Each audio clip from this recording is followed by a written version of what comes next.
Yes. Okay, good morning, everyone. And I'm Ashu Agarwal. I welcome you to this course on nucleus management in cataract surgery in phacoemulsification. Dr. Saurabh Chaudhary is the chief instructor, but unfortunately, he could not join us today for some personal issues. And so, on his behalf, we'll be taking care of the course. So I'll briefly give you an overview. The idea behind this course was that nucleus management is one of the pivotal and vital steps in managing, in doing a phacoemulsification. And if this step goes well, then most of the rest of the surgery follows easily. And most of the rents and the other complications occur during this stage. For beginners, this is a critical step because they may end up, even if they don't have a rent, they may end up, using too much energy or doing a too anterior phaco and injuring the endothelium. So this is a very important step that we need to master when we are in a journey of phacoemulsification. So this course will be covering the various nucleus management techniques, starting basically the divide and conquer, the stop and chop, the direct chops, and also it'll help us it'll cover the two extremes of cataract surgeries, the very soft cataract and the very hard cataract. So the soft cataract would be dealt by Dr. Harshul Tuck, who will be speaking towards the end. And Dr. Jenin will be talking about the hard cataract and also the Morgagnian variety, which is another difficult cataract to deal with. Dr. Parul would be talking about the direct chop, and we aptly label it the daring direct chop. And I'll be talking about the stop and chop. The topic is the ever reliable stop and chop. And Dr. Saurabh Chaudhary was supposed to speak on the classic divide and conquer. Unfortunately, since he's not here, we'll probably take questions on that. And if there are any doubts, we can clear those up. So without wasting any more time, I'll start with the first presentation. That's mine, the classic divide and conquer. Can I share the screen now?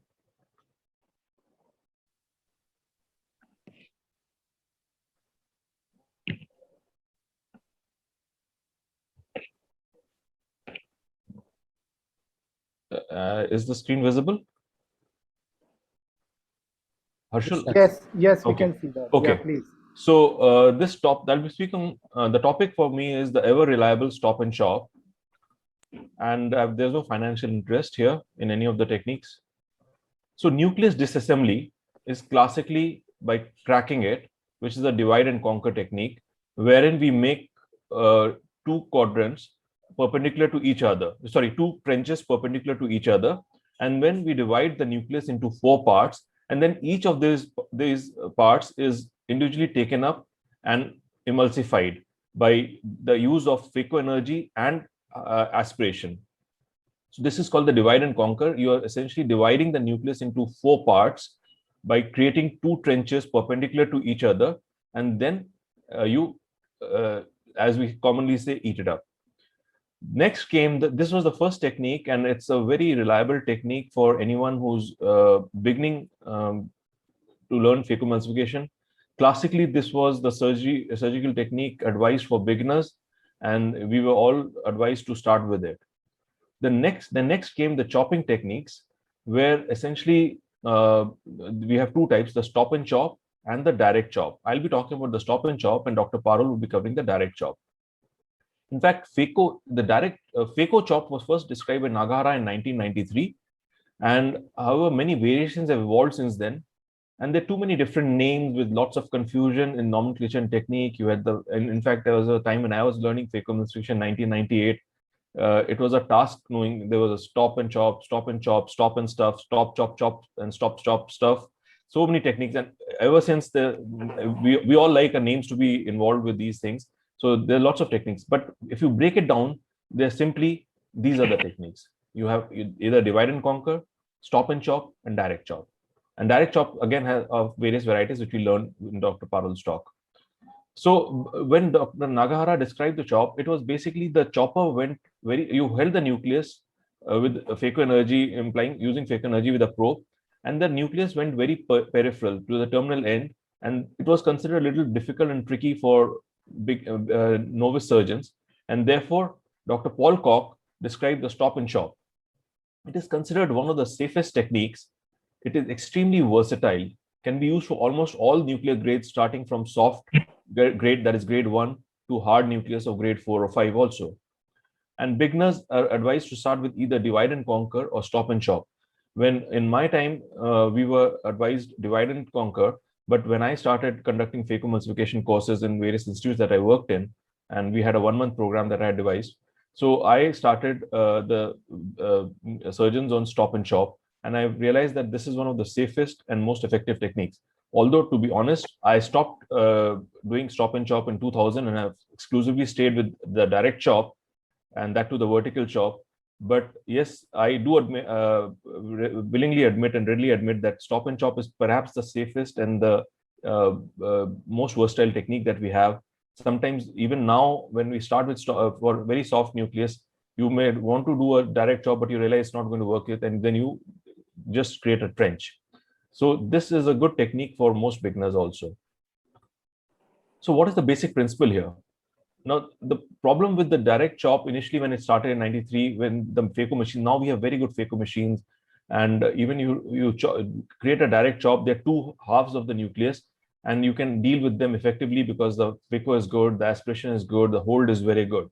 But early 90s, that was not the case. The phaco machines were very rudimentary. So once you managed to create a chop, then dealing with the remaining part was difficult because there was no space to manipulate. So the principle in stop and chop was to create sufficient space for the nucleus hemisections or two nuclear halves, and the subsequent fragments that are created to be moved around and emulsified easily. Because the phaco energies were not, because the aspiration and the hold were not so good in those earlier machines, and all these Ozils and the torsionals and all these phacos were not there. So idea was to have some space so that you can manipulate, you can have the phaco probe tip going in, those things. So sufficient space was helped create by this technique, which involves a central trench or a crater is sculpted. You use phaco energy, ideally a 30-degree tip, but that's what we were taught, but I think any tip can do it, and with the modern machines. So a central trench or a crater is sculpted, which occupies almost the central 2/3 to 3/4 of the diameter. Harder the nucleus, this is a tip here, wider the trench. If you have a soft nucleus, don't make too wide a trench because then you'll not be able to crack it well. So harder the nucleus, wider the trench. But again, even then, it should not be too wide. It should just be that the nuclear and the phaco tip is going in and covering that width. And it should not be too wide because otherwise there'll be splaying when you're trying to separate or crack the nucleus, and it'll lead to an incomplete crack or irregular or disproportionate cracks. The depth of the crater should be about 2/3 the thickness of the nucleus. Then after you've created a good trench, idea is to crack the nucleus bimanually. You can use two separate instruments, two Sinskey hooks or a chopper and a Sinskey hook, or what I normally do, at one end I put I use basically a combination of the hook or chopper or Sinskey hook, whatever I'm using in my left hand and my non-dominant hand to chop, and I use the phaco tip. With that, we normally, after some experience, you crack it, and once it is cracked, you rotate the nucleus by 90 degrees and deal with the first half of the nucleus subsequently.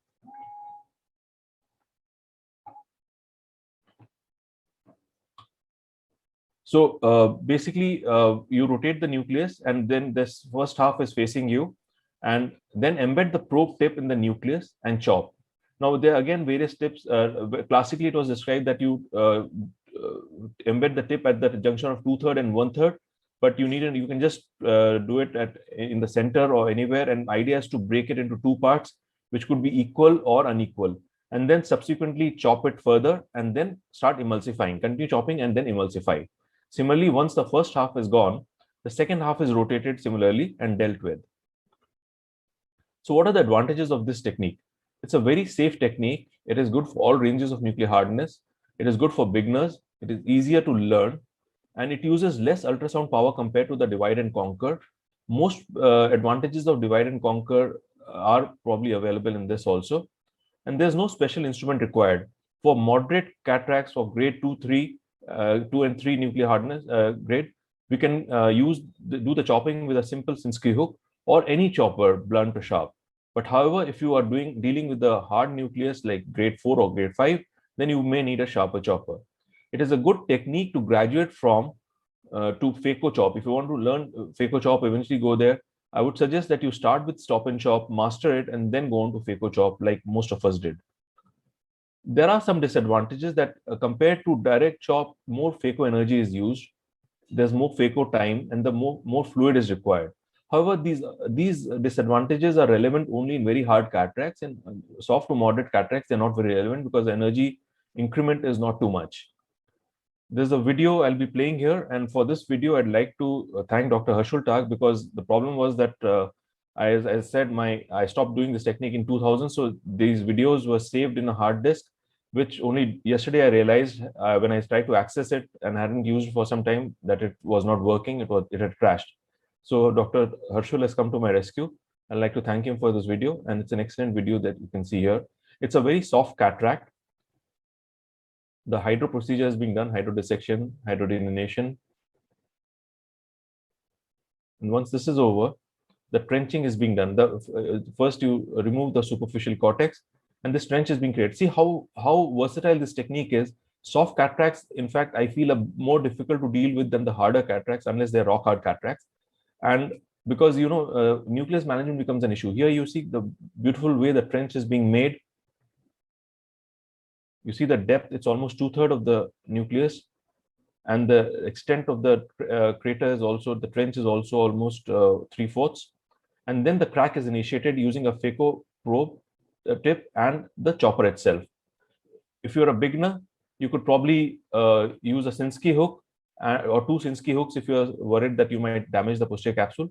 But with some experience, this works well. Then you rotate and you crack the other end of the nucleus.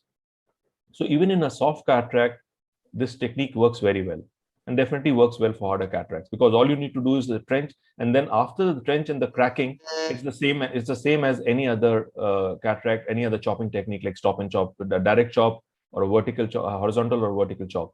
Then the chopping is the same. You basically hold, divide, and then emulsify.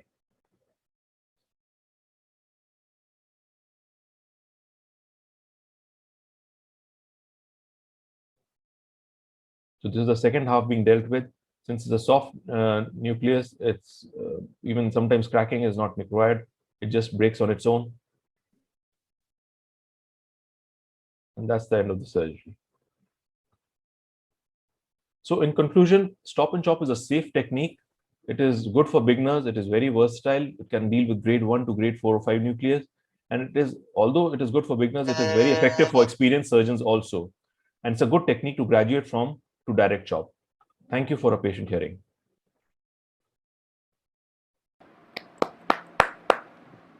I think it is very nicely covered, Dr. Ashu.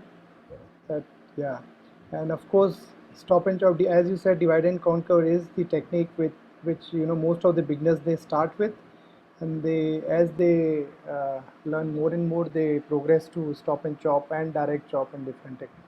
But it's important that you should know all the techniques, because absolutely. Softer cataracts, at least where you can't do direct chop, this is the only way you can take care of the softer cataracts. So Harshul, I've conducted quite a few phaco training courses, Yeah. And I realized that when you're young, the youngsters who come in, they're excited, and all of them want to go and somehow direct chop, or rather even vertical chop for that matter, has become very glamorous, and they want to go on to that. But my advice to anyone who's starting phaco is start with divide and conquer. If not divide and conquer, at least with stop and chop, and then move on to other techniques. But it's important to have all, because when you are faced in a tight situation, you have, so sometimes a mix of these are well-defined techniques, but sometimes they're not watertight. And during the course of a surgery, you may have to shift from one to the other, and you can only do that if you have all of them in your kitty. That's how you can proceed. So, but it's important, as Dr. Harshul rightly said, it's important to know all the techniques, practice them well, and then choose a favorite technique and stick to it. Like I know for Harshul, it's direct chop. For me, it's direct chop. I think Jenin, you are doing. You're muted, Jenin.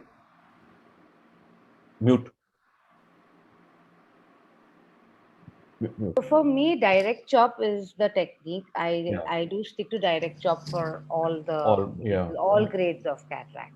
All grades. So most of us have gone there. But even sometimes you can get away with direct chop even in soft cataracts, but there are times you can't. And as the case I showed, Dr. Ashul's case, it was good that you could do a trench and then so stop and chop is a very versatile technique, and learn all and then stick to one maybe.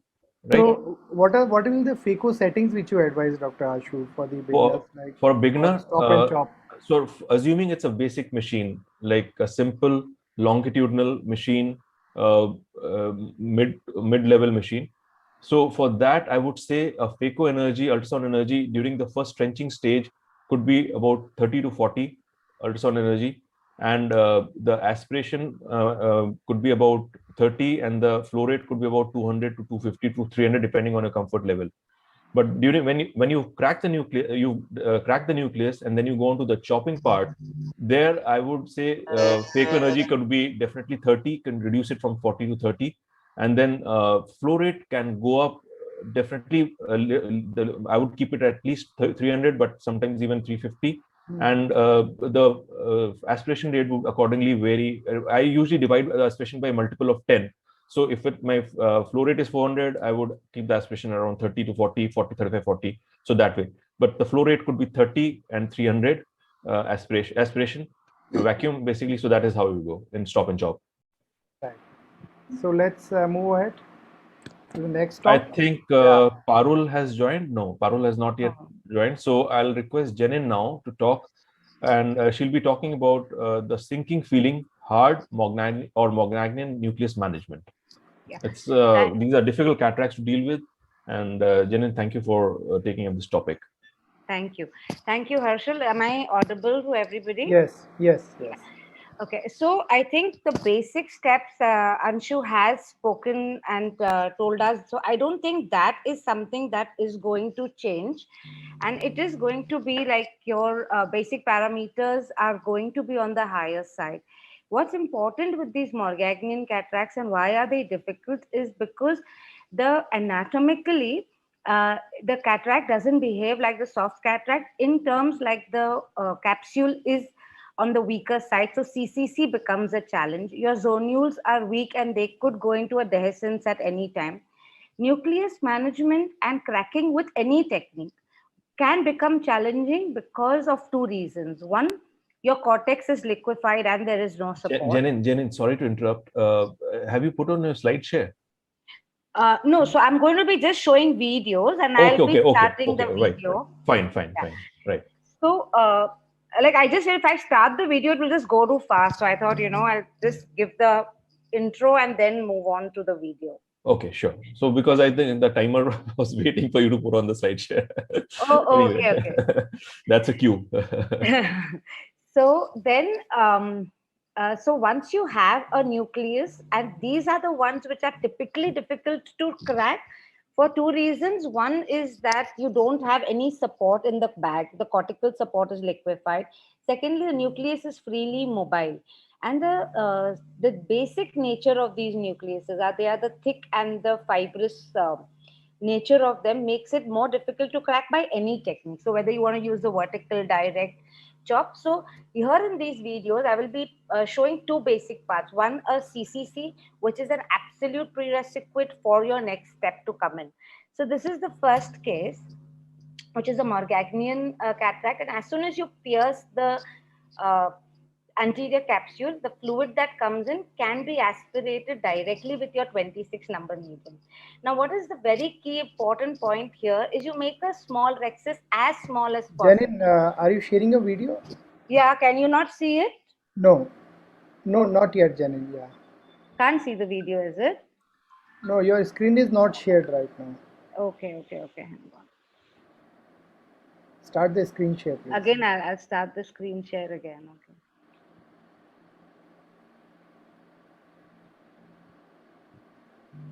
Yes, now we can see. Yeah.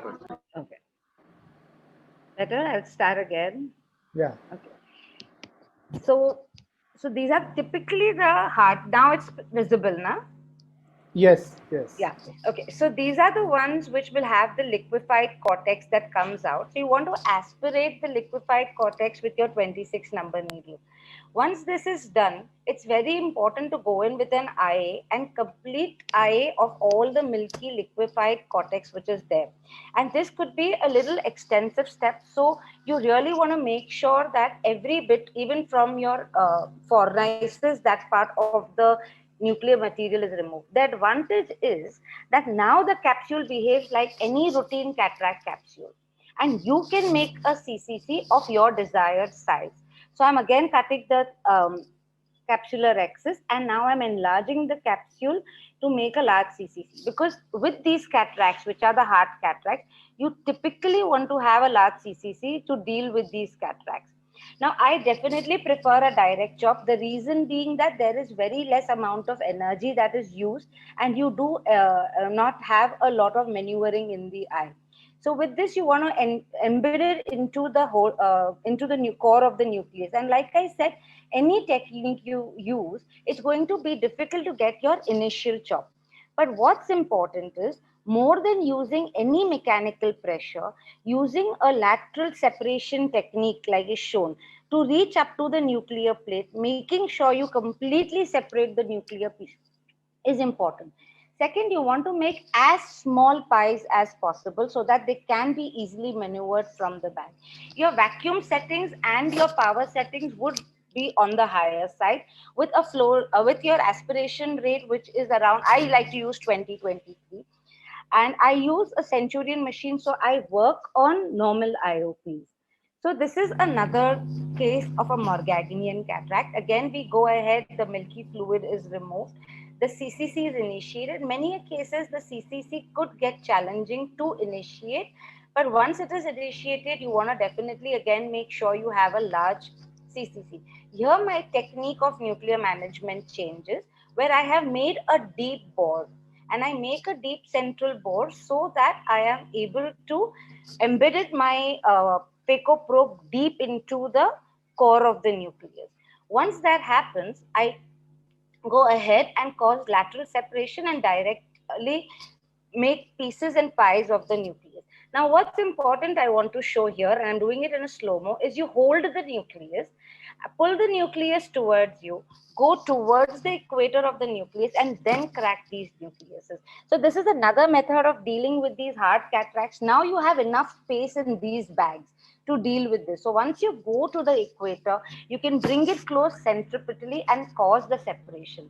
The advantage of this technique is that there is an absolute separation that happens of the posterior nuclear plate. Once you have these multiple pies that are made, your central core, that becomes free. Once the central core becomes free, you can aspirate the central core first. Once this core is aspirated, again, every pie before you bring out, make sure is laterally separated from the leathery fibers of the adjacent nucleus. And once this is done, you can bring it into the cavity and bring it into the anterior chamber and aspirate it. Typically, these are the ones which will be a wobbly. The nucleuses would be wobbly. You also have a chance of having your posterior capsule touch the probe, and you could have surge. So when you're taking the last piece, it's better to put a little bit of viscoelastic to prevent the surge. I have not done that, but many a times that would be a protective thing to do in these cases. Thank you. Very nice, Dr. Janin. We all know that these intumescent and white and these cataracts are really difficult to handle, but you manage them very nicely. And you rightly said that in these harder cataracts, it's very important to go in the central core of the nucleus to before you start chopping, because that is the area where they are very strong fibers. The endonuclear core is very strong. Yeah. Yeah, Yeah, It's always a good idea to debulk the central core. absolutely. right. So two very important points that Jenin highlighted, and excellent video presentation, Jenin. That like Harshul's already highlighted one of those, that if you take care of the core in these harder cataracts, then the rest follows easily. And the other thing Yeah, that you said was a complete nuclear plate separation. When you're separating the dividing, make sure that the complete separation is there. Otherwise, you end up with unequal parts, and some fibers sticking to each other, and that becomes quite messy. And especially in diabetics, you would see there's a very leathery kind of cataract where the separation is a little difficult. So it's sometimes important to even go with your second instrument a little deeper down and separate fibers manually. Sometimes even that is important. So very well highlighted. Can you stop screen share, Jenny? Yeah, I would. So I think we can discuss a little later. Let's complete the presentations. And I don't see. I'll have to leave and come back in again because I'm unable to stop. Okay. Yeah. No, it's fine. It's fine. Yeah. So Harshul, I think Dr. Parul has not been able to join. So I'll request you to cover her talk, or would you like to come? And then I think we can maintain the sequence, because once we complete the nucleus management, then we go on to the specific talk of yours, right? So, or would you like to do your talk first? No, anything. So I'll cover the harder cataracts first, the direct chop, and then.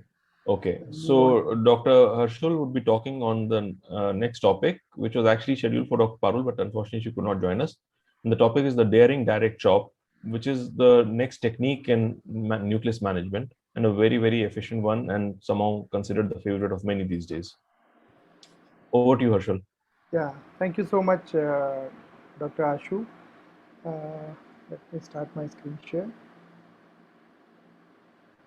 Can you see my desktop now? Yes, sir. Yes, we can. Okay.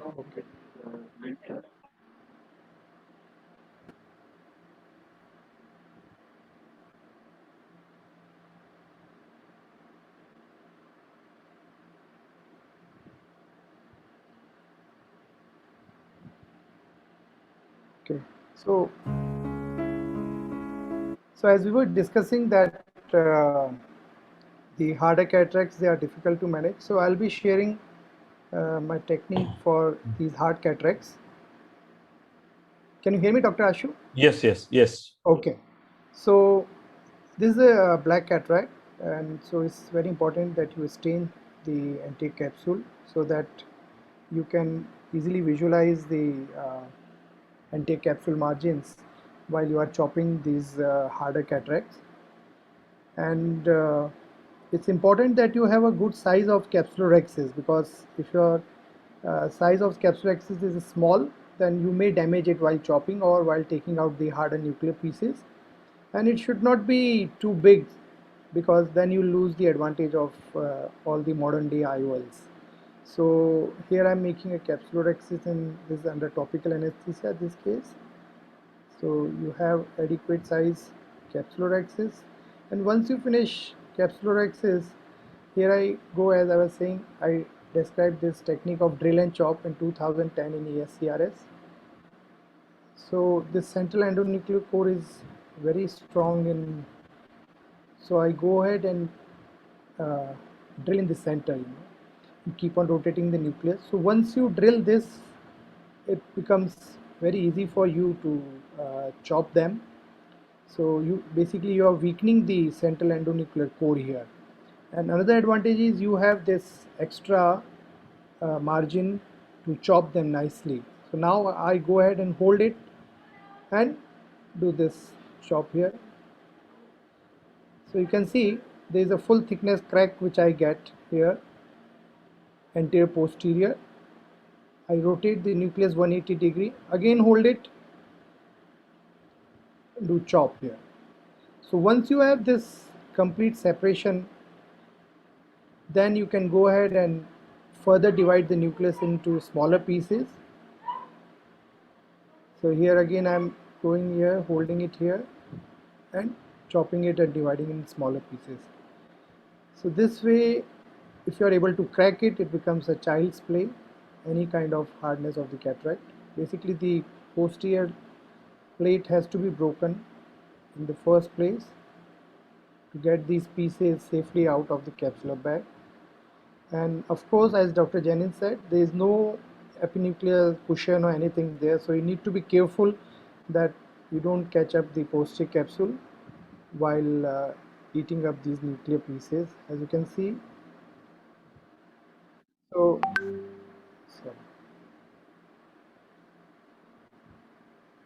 There is no epinucleus here, just few cortical fibers here. So this is the way we can take care of the harder cataracts. And let's have a look at one more video. So I'll be showing some videos to make the points clear here. So here intermittent, this is the intermittent cataract. As Dr. Jennings said, we always make a small capsular axis. So I make a very small capsular axis in the center and then aspirate entire cortical matter which is there, and then we do direct chop here, as this is a soft and brittle kind of cataract. So once you have this capsular axis, you go ahead, bury the phaco tip in the center. See, it's important that you get a good hold of the nucleus, good purchase of the nucleus, and get your chopper towards phaco probe, and you just separate it.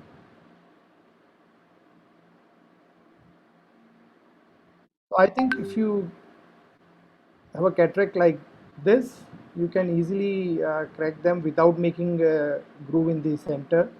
But if the cataract is black, you need to make a groove first and then make. This is a Morgagnian cataract. So the problem with these cataract is that the mobile is very nucleus. See, the entire mobile is nucleus in the capsular bag.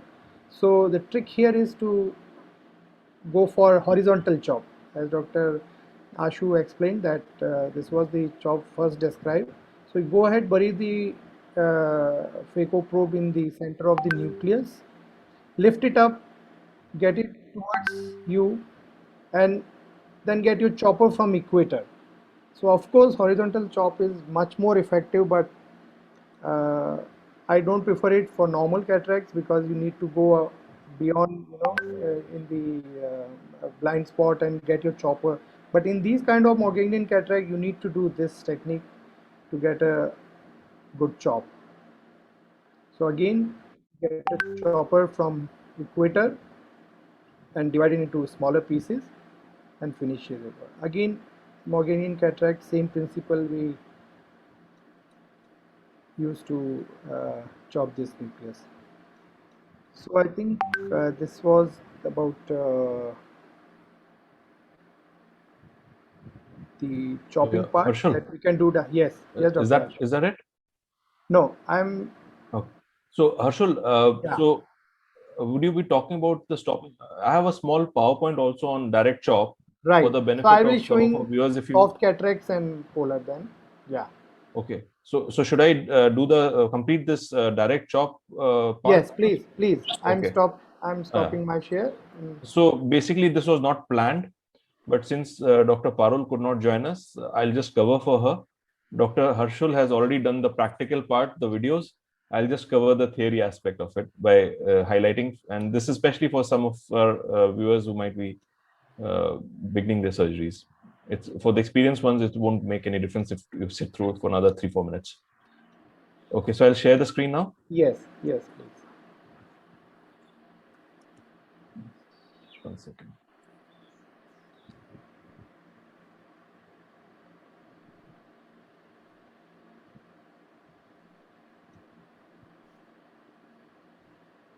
Okay, it's visible now? Yes. Okay. Yes. So the daring direct chop, again, no financial interest. Part of it is already covered in my earlier presentation, that it starts with cracking, divide and conquer, then came the chopping techniques, the stop and chop, which I've already covered, and the final direct chop, the video, some lovely videos you've just seen. So phaco chop, as I mentioned, was described by Nagahara in 1993, and many variations have evolved. So chopping essentially is broadly of two types, as Dr. Harshal mentioned. Horizontal chop, which is the classical one, was the Nagahara chop, but there are many other variations which have come in, and a very common one these days, you see the terminal chop.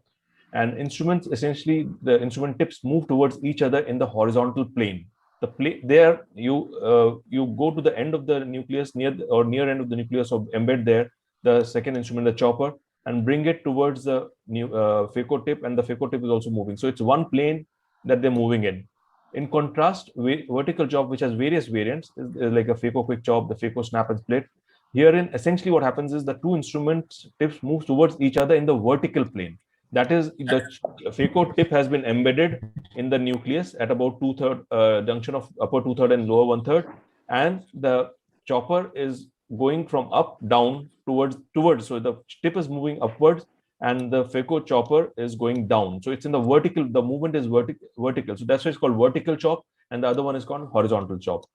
So if you see, this is the horizontal chop here. The phaco tip is embedded here. The traditional phaco chop, the chopper goes here, and you're bringing it here, and this is going forward. So this is the horizontal plane.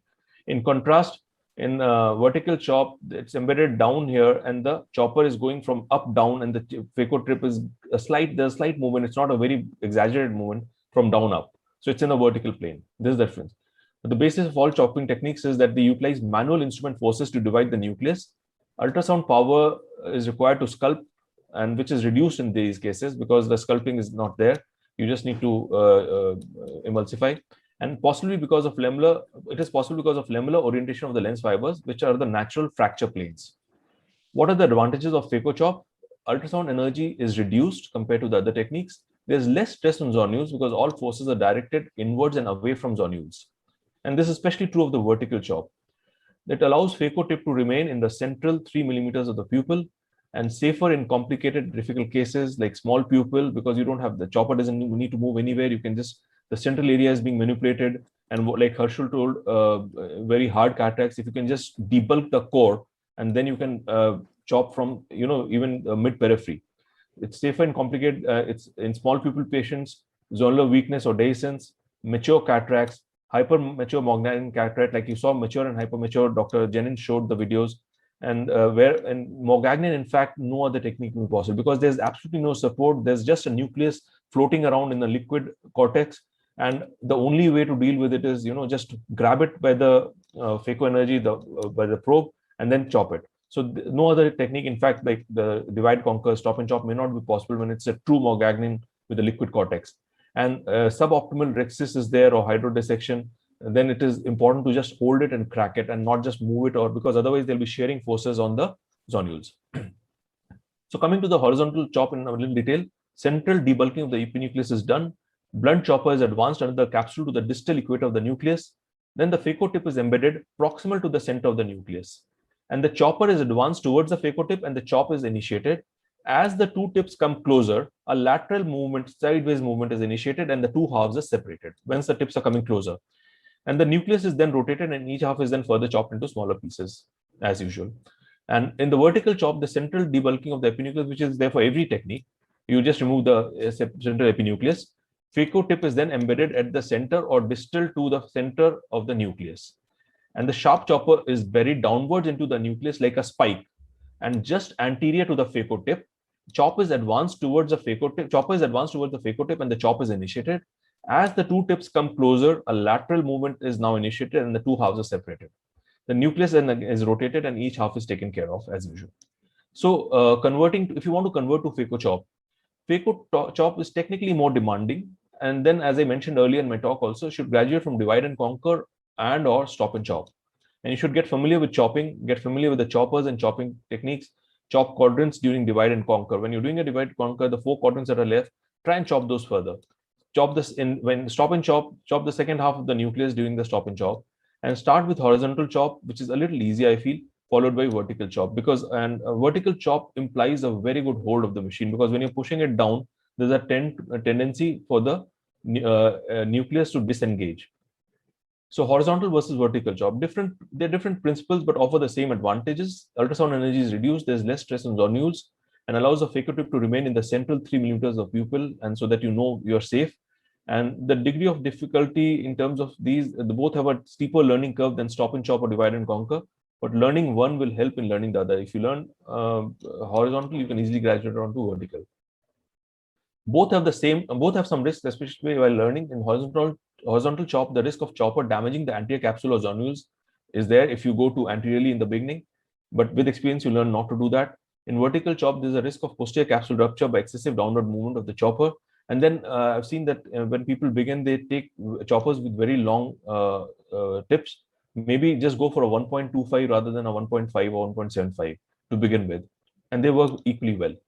Indications for horizontal chopping are soft and smaller nuclei because, if you're going horizontally, so you are actually splitting the nucleus. So it's easier to handle softer nucleus with horizontal chopping. Extremely deep antechambers like high myops and post-vitrectomy eyes, where you don't want too much movement. You want so horizontal chopping gives you a little more control over the nucleus, over the vertical movement of the nucleus. And small pupils where vertical chop will also work equally well. We could use that. In vertical chopping, difficulty visualizing capsular axis edges, if it is there, then, and in corneal haze or anterior cortical spokes, brunescent nuclei and leathery nuclei, vertical chop works better because more force can be applied. And when there's little or no epinucleus, and like Morgagnian cataracts, and of course small pupils. So videos have already been shared, some lovely videos by both Dr. Janin and Dr. Herschel. In conclusion, phaco-chop reduces ultrasound energy used. It reduces the stress on the zonules. It is safer for the eye in complicated and higher risk cases. Has a steeper learning curve though, but one can transition to phaco-chop by understanding the principles and the common pitfalls and mastering the steps in a graduated manner. Horizontal and vertical chopping are complementary variations, offering different advantages but common benefits. Thank you for a patient hearing.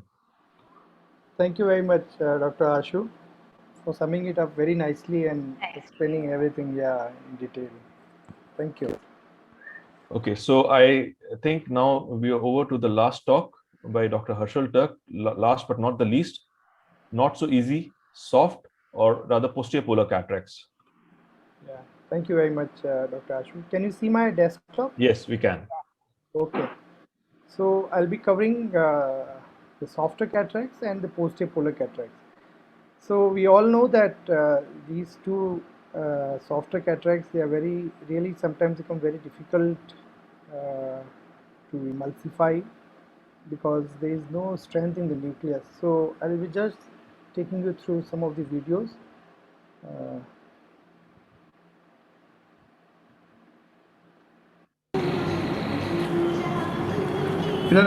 So there's a very soft cataract, as you can see, young patient, but so after I make a capsular axis, so in these softer cataracts, it's important that you do hydrodissection and hydrodelineation.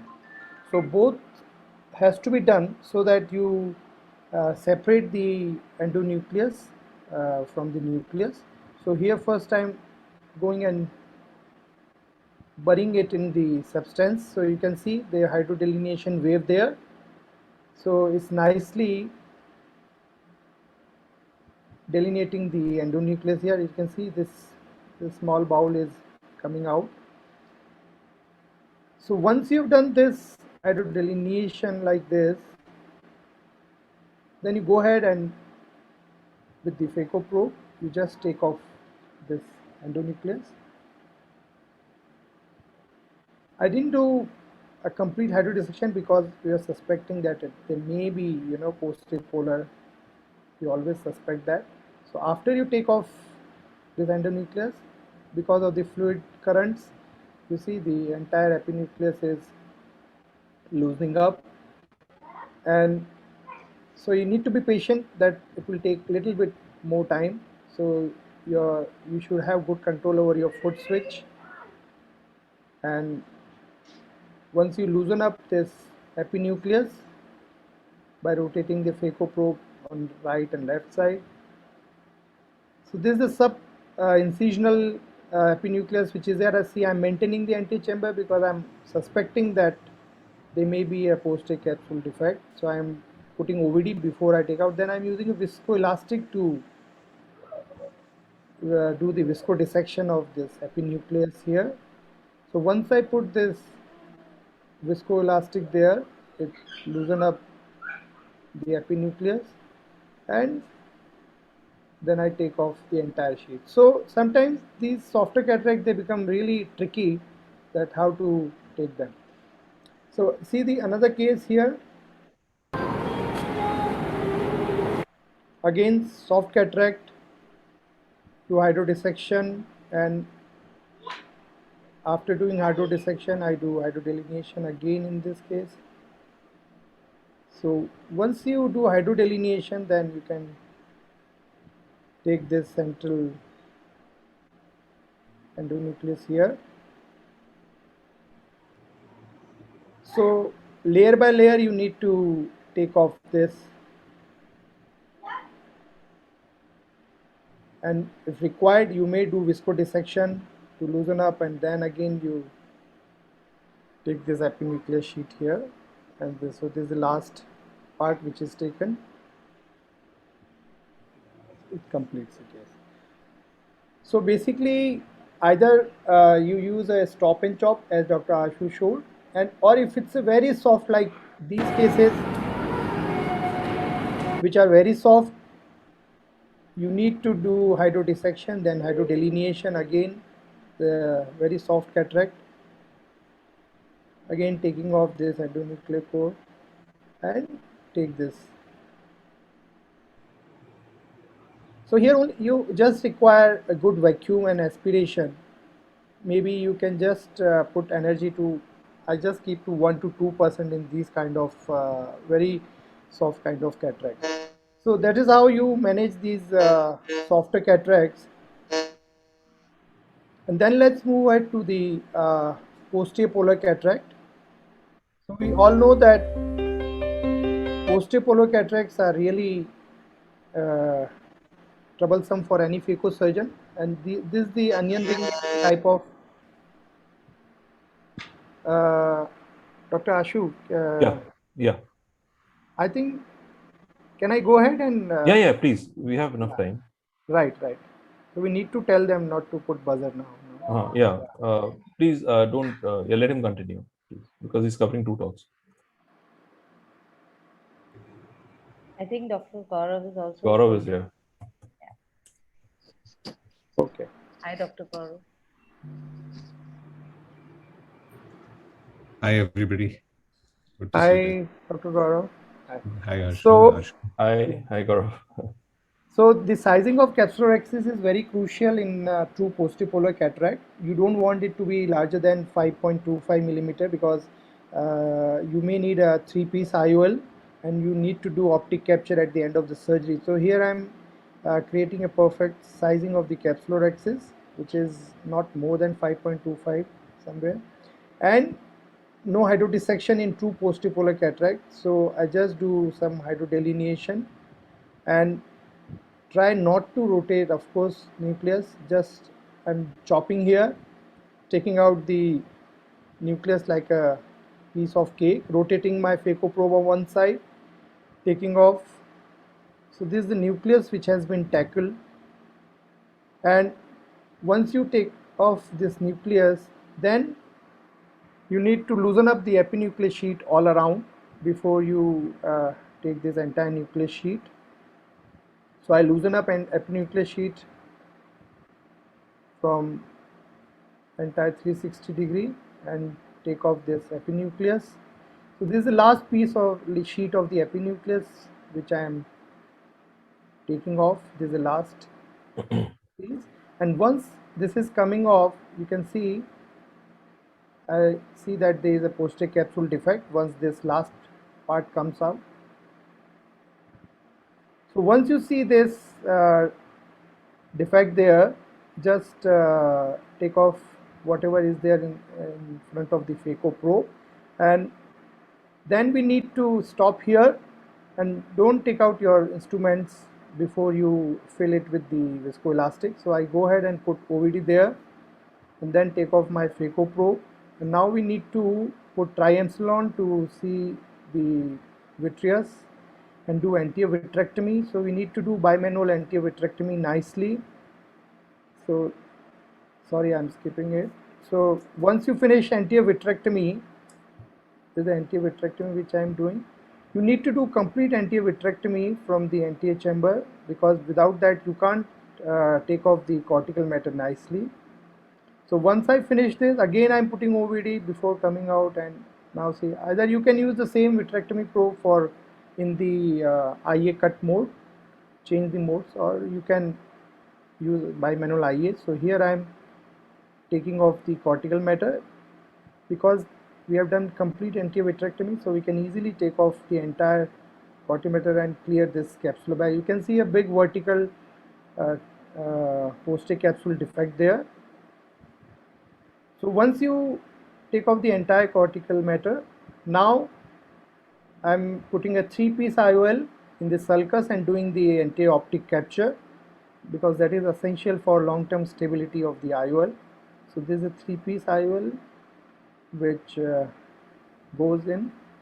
So be careful when your leading haptic is going, that it's parallel to the iris whenever you are putting it.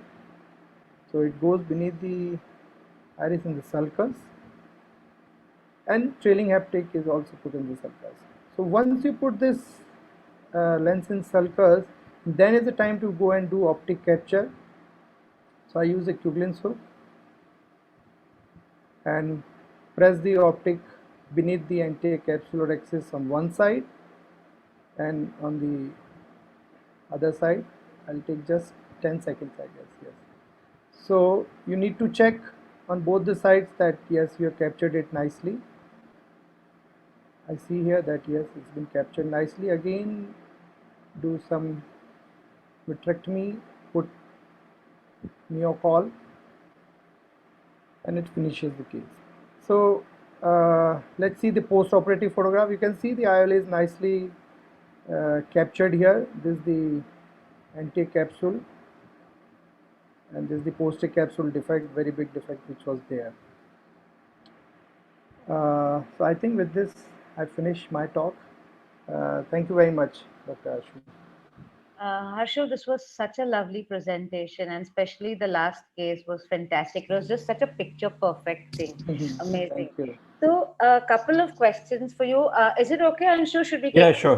Can we have Gaurav's talk? I think because he has to go to another, and then we can Sure. Finish. Gaurav, are you there? Yes, Ashu, sorry. Thanks. Good to see you guys, and I'm really grateful that you're allowing me to speak, and sorry to see that Saurabh had to miss his course. I'll just share my screen. Sure. So, okay. So, this is one case which presented to me like this. It was referred to me by one of my colleagues, and she's a very good surgeon, but they don't have, she works in a government hospital, and there they don't have access to all the, rescue devices, as we call it.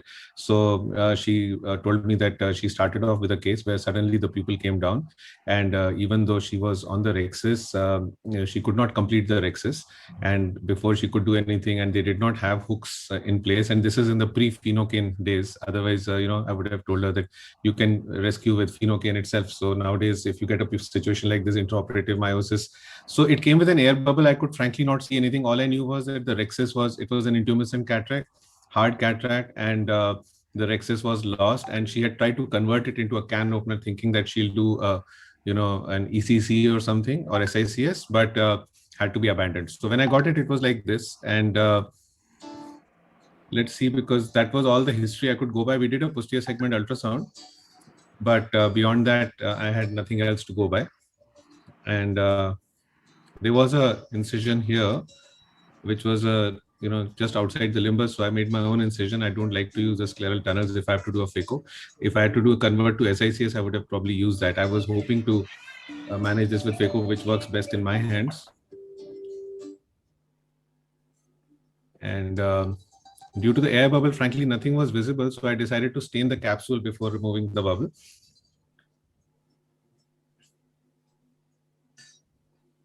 Then using Viscoat to protect the corneal endothelium and to create good space in the eye.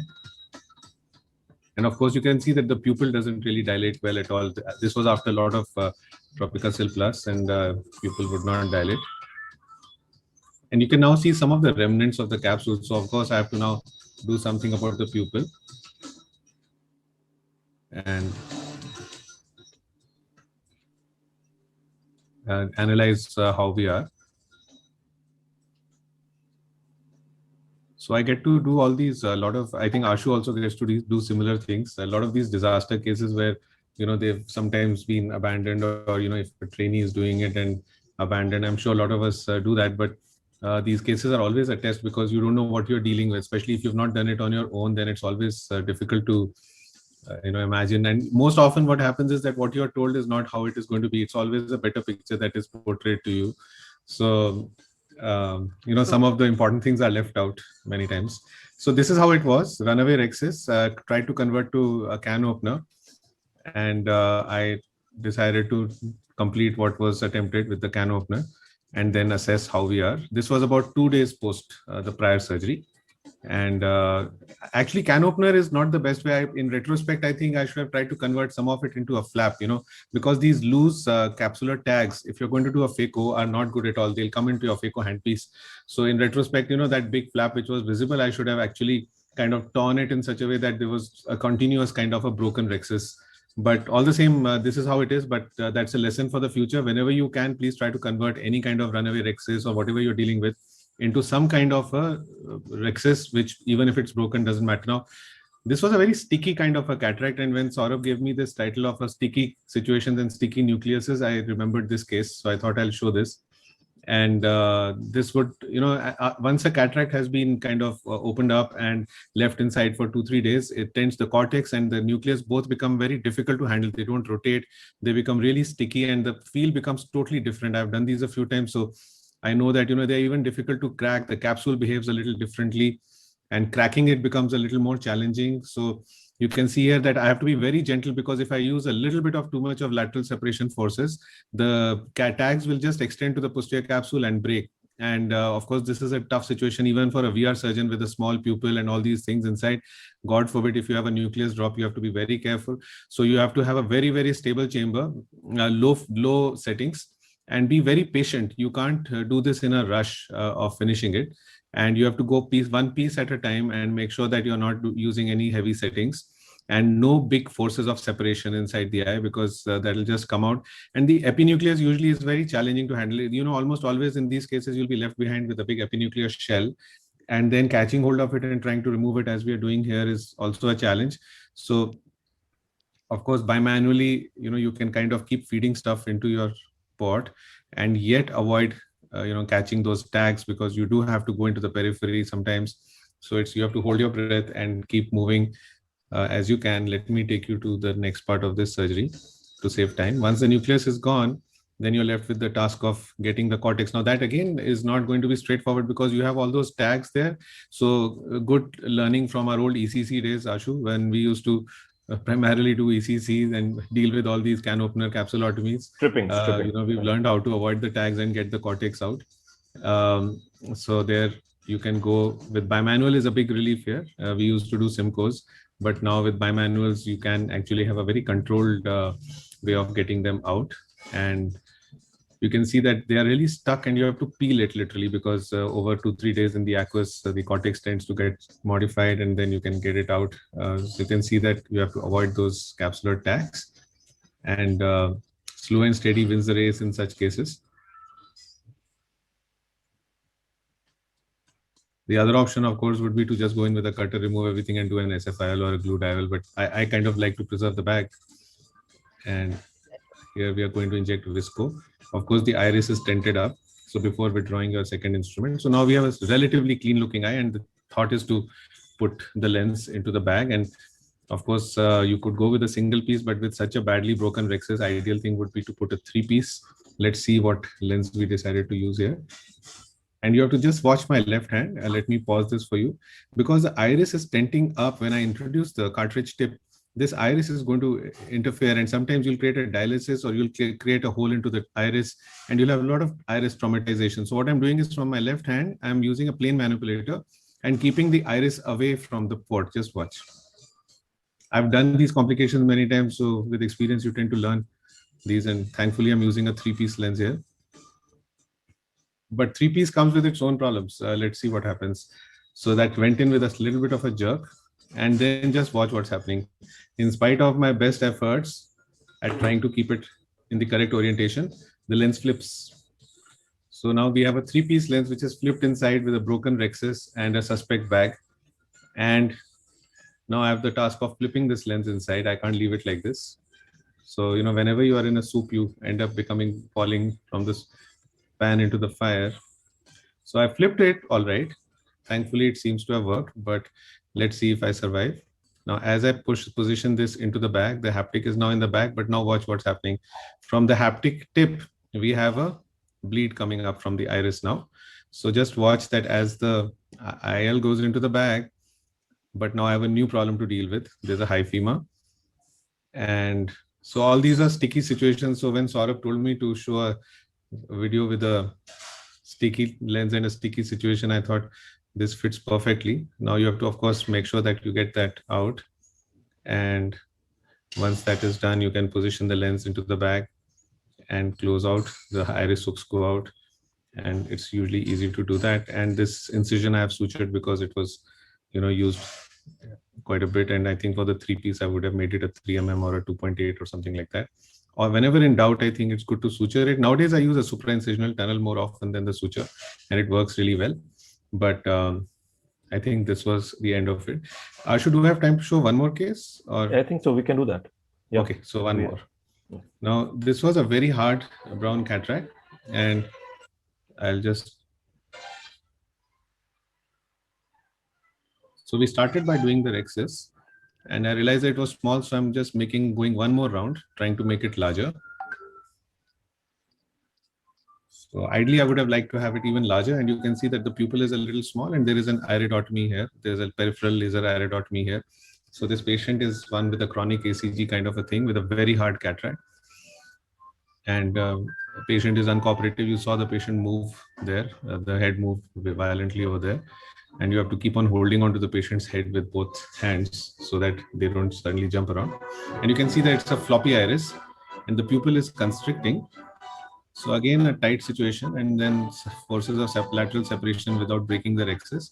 So it's always good to deal with the endonucleus. As you can see that once you've made 2-3 cracks, sometimes the endonucleus tends to separate out. And then you can remove that endonucleus in these very hard cataracts, because that creates room and space for you to crack the posterior plate.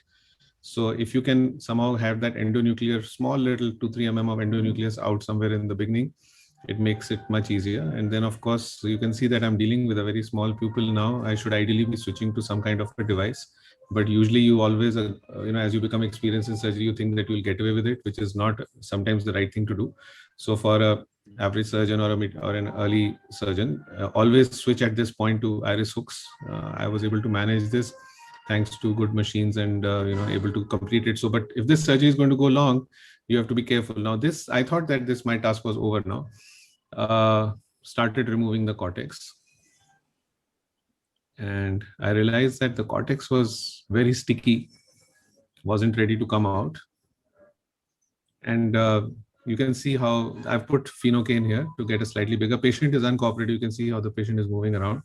I'm struggling to keep him steady. Now, as you can see how the PC was bulging, the PC was actually touching the cornea there. It's a very, very loose bag, and it tends to keep bulging forward. So you can imagine that with such a loose bag and with such a sticky cortex, the chance of catching the capsule is very high. You can see that the capsule is tending to come into the port all the time. So I have to at some point decide to put in a CTR, but with such a sticky cortex, which is not coming out even in the normal situation, if I put a CTR, it'll get further entangled. So I'm just trying to debulk whatever I can by manual technique, keeping the PC away and aspirating the cortex wherever I can. Again, you see how it bulges forward, the vitreous phase, and the PC is just, and I have to push it back each time. Now I'm thinking that maybe I have a rent, and the capsule looks broken at 1 or 2 places here. And I'll have to verify whether it's broken, because that will add to the situation. So anyway, I thought that it's just a wrinkle, and I decided to go in with a CTR and see if with stretching the PC becomes better. So the right decision, at some point you have to put in a CTR to make these bags more manageable. And now with very little cortex left, it'll be much easier for me to get that cortex out without getting stuck with the CTR. Ashu does a lot of these cases with CTRs and CTS, and I always enjoy watching his nice videos. So you can see how it's badly stuck to the PC, but then the CTR has made life so much easier and time to put in the lens. Wound assisted injection. Should have gone into the bag, but I don't know if it is. Okay, so the haptics are stuck, but I'll manage to put it in the bag. And this saves the day. So don't leave any small cortical fibers. You can remove them even after putting in the lens if it's a tight situation. And then you can close the thing and then you're out. So I'll stop here. I thought I was able to, I hope I was able to contribute to the course a little bit. And Very nice videos, Dr. Gaurav, as usual. Gaurav, I think contributing to the course would be an understatement. You more than contributed. And lovely videos. The first one, of course, was truly, in fact, both I would say were dealing with sticky situations. Hello, can you hear me? Yes, both yes, were, Ashu. both were dealing with very sticky situations. The first one I was aptly titled, and you managed it very well. And the second, I think there was a very important tip there. When you have a lax bag which is kind of moving forward, and even if you don't have a very sticky cortex, which you had, in fact, that was a double whammy for you. Even just a lax bag, it's always a good idea. And you showed it so beautifully that there was a doubt of a rent being there but it turned out to be a wrinkle. By just putting in a CTR and the circumferential expensile forces that it imparts, it just stretches the bag out, and it becomes so much easier, how easily you could deal with it later on. And also the doubt cleared up, whether it's a rent or a wrinkle, which, even with the best of microscopes and the best of hands may persist for some time. So I think very well demonstrated. Only thing I didn't do correctly, Ashu, was that I should have passed a 10-0 suture through the eyelet of the CTR, which is what I normally always do when there's a suspect bag. Because that way, if it just goes into the somewhere, if there's an undiagnosed rent or something, and it goes into the vitreous, you can just pull it out. I normally do that. I call it as the suture secured CTR. But here, somehow, I probably was sure that it wasn't broken. So a rescue device, right? Yeah. But Gaurav, I've known you more than 35 years, 30 years. So I know at the back of your mind, you were fairly certain that there was no rent there. Yeah, I was very sure. Yes, I know. So I know that's why you went ahead. Otherwise, you wouldn't have. Yeah, I know, you just wanted to ascertain, and anyway, the CT had to go in. So I suspect that you knew it. So any other questions for any of the speakers? I think we don't have any questions from the audience. So if we need to ask each other or just to enlighten everyone. Yeah, I wanted to ask Harshal. I'll have to take leave, Jenin. I'm so sorry. Are you asking me something? Okay, sure.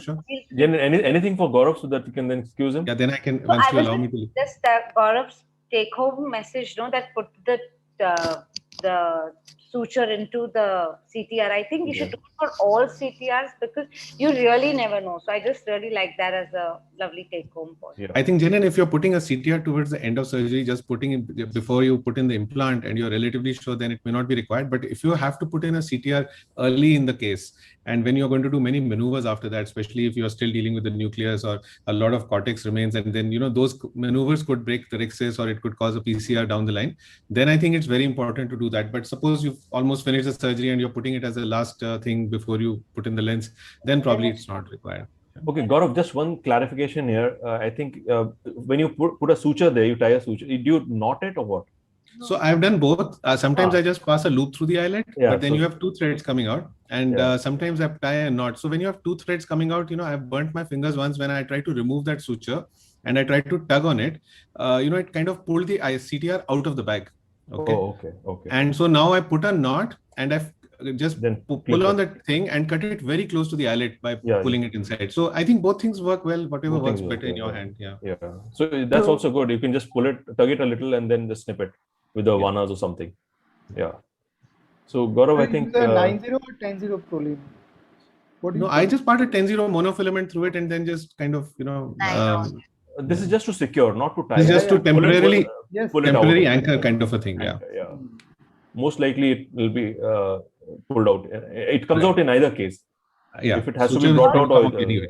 Suppose you need to cut it. Suppose you've taken a knot there and you need to, now you realize your CTR is in place and you want to cut it, but you have to really pull it back, go with your side port scissor to cut the knot. No. You can go in, so there are two ways to do it. You can go from the main port with the vanas, pull on the thread a little bit. As you pull on the thread, the eyelet comes into the pupillary area and you just snip it close to the eyelet, right? Or you can use a micro scissors, go inside with one of the side ports and again tug on it a little bit, just like you cut a single pass four throat knot very close to it. Same way you can go inside and do it on near the eyelet basically. So the eyelet is pulled in, you kind of tug on the suture, the eyelet comes in a little bit to the, visual, it becomes within the rhexis edge. It becomes visible to you and then you can snip it. Yeah. So thanks, Gaurav. Thanks, Ashu, and I'll take leave because my other session is on. Right. Thanks a lot, Harshul, Janin, everybody. Bye-bye. Bye-bye.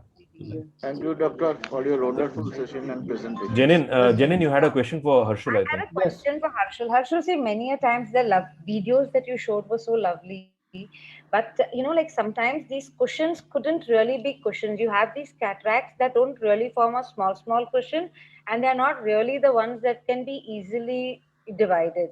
And what happens is when you try going in, they form a crater. Like, Yes. the whole central area gets eaten up, and then these become the challenging one because sometimes you may even take the PC or touch the PC because it's a thin epinuclear sheet that's remaining. Na? So, how do you think we could best handle these situations? Yeah, Janine, you rightly said. So that's where the problem of the crater and chop technique was, no? That Hmm. the crater which is created, it's almost, way beyond the capsular axis margin also, no? It's a Right. very deep crater. So when I showed this technique in 2010 ESCRs, I presented video and paper also. So this technique takes care of all those things because I'm only drilling in the center. In the Okay. center, very well away from the capsular axis margin.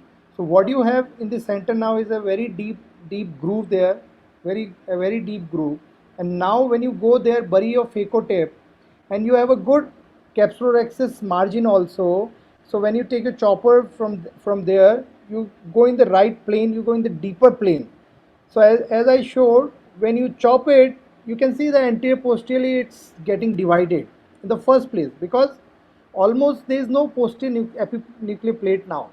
And rotate the nucleus again 180-degree, again bury it. So unless and until you see this first proper division, you don't proceed ahead. Once you Harshal, get this crack, yes, Janine, you're right. That is your hard cataract, no, Harshal? That yes, 2000, that technique of yours was fantastic. And that drill. yes. So you can just explain that technique. I want to come to the soft one. So explain the technique. Yeah. Softer one. Softer Hmm. one, of course, as I said, after do Softer one. hydrodissect, Hmm. then you need to go in the substance and then put a fluid wave so that it delineate the central endonucleus from the epinucleus.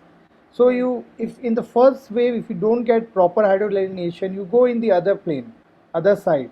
So if you go in, so you'll go in the proper plane to get that hydrodelineation or golden ring which you saw, in many videos you Yeah. saw that proper golden ring. So basically you separate the endonucleus, then you can take this with your phaco probe. Right.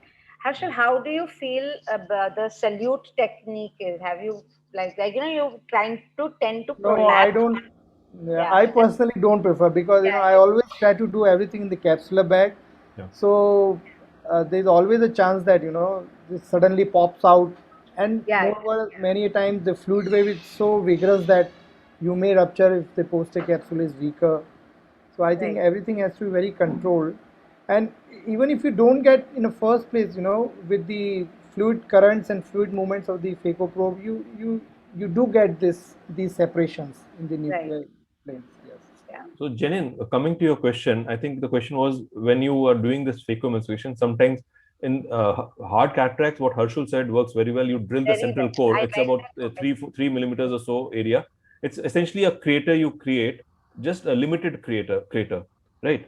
And but I think what you meant was in relatively softer or moderate level cataracts, sometimes you're left with the bowl of the nucleus, which is Yeah. surrounded What by is a thin bone of epinucleus.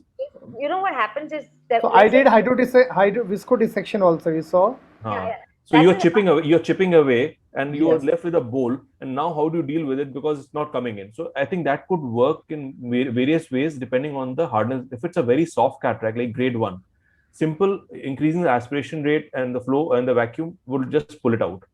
Okay, that's one. Second, if it's a moderate one like grade 2 or 2 to 3, and you somehow, because the machine is not working well or whatever, you end up with a bowl. That's the tricky part.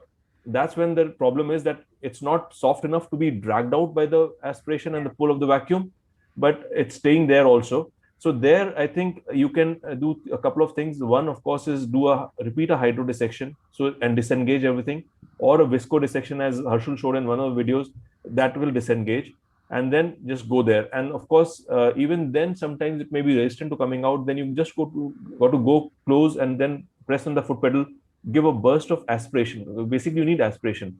and a vacuum, and just once you get a purchase, and if a visco dissection or a hydro dissection has been done, or a good delineation has been done, then it will come out. But of course, it can be tricky. Sometimes it can still be tricky. And of course, good machines help in this. With a basic machine, sometimes No, it could be that's difficult. what, like when people there are a lot of people in the, say, the interiors of India may not be having such great machines. Then Yeah. do you think even if you have a bimanual IA, you could go in under Yeah. the capsular bag and put in a lot of your bimanual and try to do it with that technique? But it just is very time consuming, but at least you're more safer as compared to using a Phaco Pro. Yes. How would you think of that? So as- bimanual would help in sometimes pulling it. It'll sometimes give you that purchase, and you can pull it and drag it. But then once the nucleus comes in between, then of course you can shift back to your Phaco probe and then speed up things. Yeah. So yeah, bimanual can sometimes, when you increase the flow Many and times, aspiration, yeah, it, many it, times it helps in go pulling with, up. I go with the irrigation cannula of the I do that. bimanual I do and that. go beneath the capsular access margin. Janin rightly said, it loosens up the the sticky part which is there, Yeah, it makes especially it easy, sub-incisional. especially when you're a beginner. To you have more scared of the rent rent now. Softer cataracts are really difficult, especially in That's the In fact, that's what I said. Softer much more cataracts are difficult probably easier. than the harder cataracts. Relatively harder. True, very true. Unless it's a very hard black cataract, softer cataracts are more difficult to deal with. Yeah, true. So I think if there are no other discussions to be done, we can call it a day today for this session at least. Yes. Yeah, right. Dr. Satanshu is already there. Already Okay. Yeah, ready to Harshul, come in. Harshul, how are you? Great, boss. How are you? I'm very fine, very fine.